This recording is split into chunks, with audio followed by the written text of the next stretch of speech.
Yang pertama yaitu resiko dan pengembalian. Harga aset modal. Model penetapan harga aset modal adalah sebuah alat untuk memprediksi keseimbangan imbal hasil yang diharapkan dari suatu aset beresiko.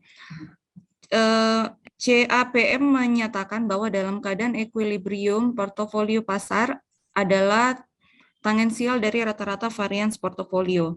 CAPM adalah model equilibrium yang menentukan hubungan antara mempertaruhkan dan tingkat pengembalian yang diperlukan aset dan dimiliki portofolio yang terdiversifikasi dengan baik. Kemudian asumsi-asumsi model CAPM, yang pertama yaitu investor akan mendiversifikasi portofolionya dan memilih portofolio yang optimal sesuai dengan garis portofolio efisien.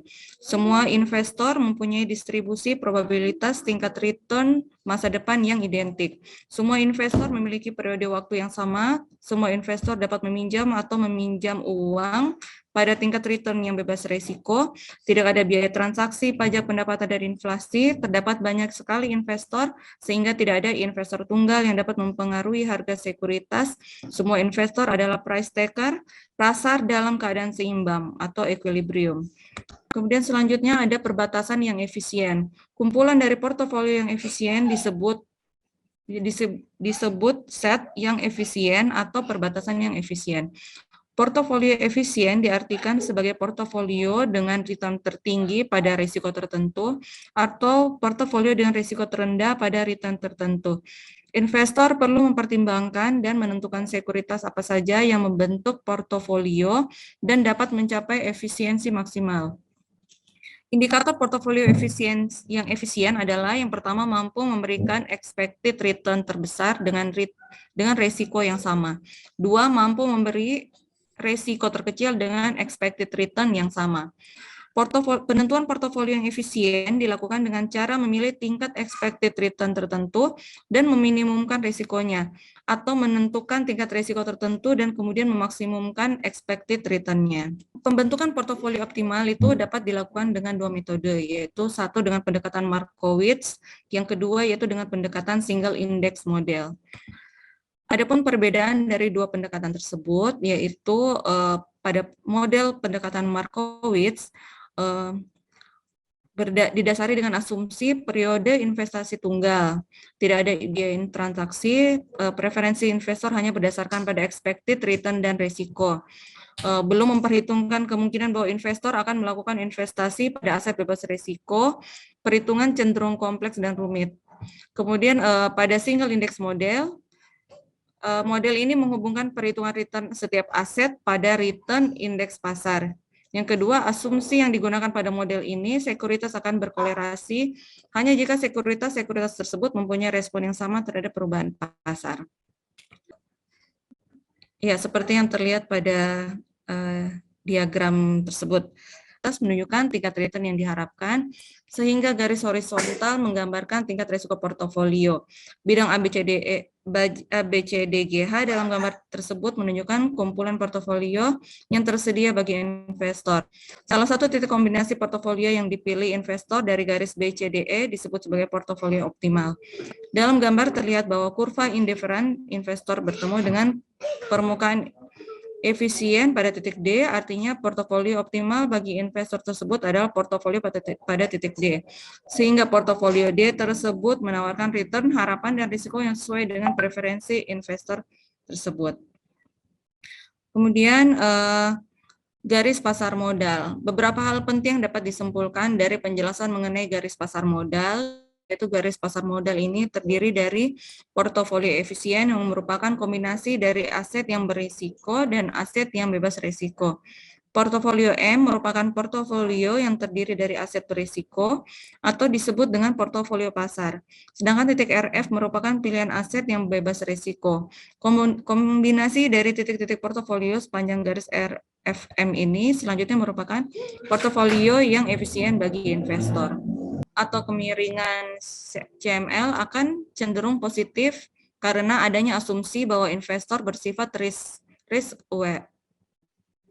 averse. Artinya investor hanya akan mau berinvestasi pada aset yang beresiko, risk aware. Ya, mungkin jika mendapatkan kompensasi berupa return harapan yang lebih tinggi, dengan demikian sehingga besar risiko suatu investasi semakin besar pula, atau adanya return harapan. Berdasarkan data historis, adanya risiko akibat perbedaan return aktual atau return harapan akan bisa menyebabkan slope CML yang negatif. Slope negatif ini terjadi bila tingkat return aktual portofolio pasar lebih kecil dari tingkat keuntungan bebas risiko. Kemudian ada garis pasar modal dapat digunakan untuk menentukan tingkat return harapan untuk setiap risiko portofolio yang berbeda. Garis pasar sekuritas. Pada garis pasar sekuritas adalah garis yang menghubungkan tingkat return harapan suatu sekuritas dengan risiko sistematis. SML atau security market line digunakan untuk menilai sekuritas secara individual pada kondisi pasar yang seimbang, yaitu tingkat return yang diharapkan dari suatu sekuritas individual pada suatu tingkat risiko sistematis tertentu, atau beta. Beta merupakan ukuran risiko sistematis suatu sekuritas yang tidak dapat dihilangkan dengan melakukan diversifikasi. Beta menunjukkan sensitivitas return sekuritas terhadap perubahan besar sebagai ukuran sensitivitas return saham. Beta juga dapat digunakan untuk membandingkan risiko sistematis antara satu saham dengan saham yang lainnya. Teori harga arbitrase, contohnya, bila mata uang euro harga relatif murah dalam US dollar dari pasar London dibandingkan dengan pasar New York, maka arbitrager atau ARS atau orang yang melakukan arbitrase dapat memperoleh keuntungan bebas risiko dengan cara membeli euro di London dan menjualnya dengan kuantitas yang sama di New York. Arbitrase juga dapat dikatakan sebagai suatu keadaan di mana investor melakukan pembelian sebuah aset sekuritas atau sekuritas di suatu pasar dan secara bersamaan melakukan penjualan atas aset yang sama di pasar lain pada tingkat harga yang lebih tinggi. Hal ini dilakukan oleh investor yang bertransaksi pada saham perusahaan dan melakukan dual listing, misalnya di London Stock Exchange dan New York Stock Exchange. Kemudian perbedaan antara CAPM dan APT atau Arbitrage Pricing Theory. CAPM ini adalah model faktor tunggal atau single factor model. APT menganjurkan hubungan antara resiko dan return. Return ADL lebih kompleks dan disebabkan oleh banyak faktor. Banyak faktor seperti pertumbuhan GDP, inflasi harapan, perubahan tarif pajak, dan tingkat penghasilan dividen. APT adalah suatu kajian yang menunjukkan bahwa suatu aset dan harga pasar serta keputusan yang berusaha mengkaji dan menjelaskan bagaimana suatu aset dan nilainya di pasar sehingga keputusan investasi layak untuk ditetapkan. Kemudian teori harga arbitrase. Kelemahan CAPM adalah hanya menggunakan faktor tunggal dalam menentukan return suatu portofolio, yaitu beta portofolio. Untuk mengatasi kelemahan atas CAPM, model baru dikembangkan yang didasarkan pada teori penilaian arbitrase. Seperti CAPM, APT berfungsi pada ada hubungan antara resiko dan return. Namun demikian, APT memiliki asumsi lebih sedikit. Berikut ini adalah asumsi yang diperlukan untuk APT. Pasar modal dalam kondisi pasar persaingan sempurna, kemudian yang kedua, para investor lebih menyukai kekayaan daripada yang kurang pasti. Investor memiliki ekspektasi yang sama terhadap imbal hasil dari masing-masing saham. Kemudian yang keempat, ekspektasi imbal hasil berasal dari sejumlah faktor yang berpengaruh secara linear.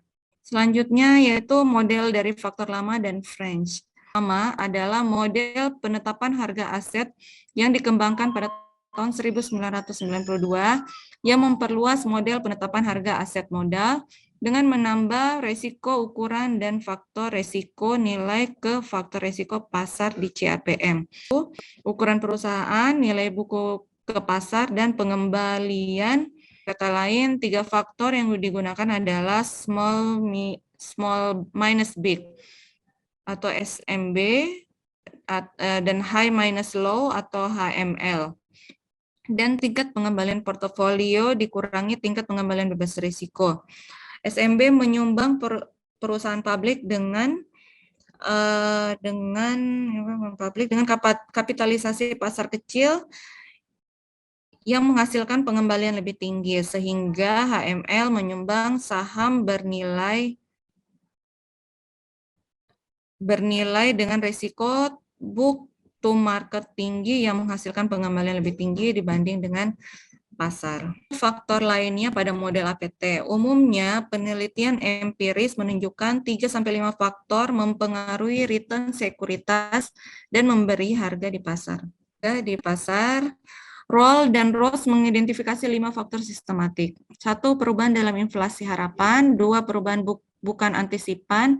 3. Perubahan bukan antisipasi dalam produksi industrial. 4. Perubahan bukan antisipasi dalam tambahan risiko tak berbayar. 5. Perubahan bukan antisipasi yang dilihat dari struktur bunga.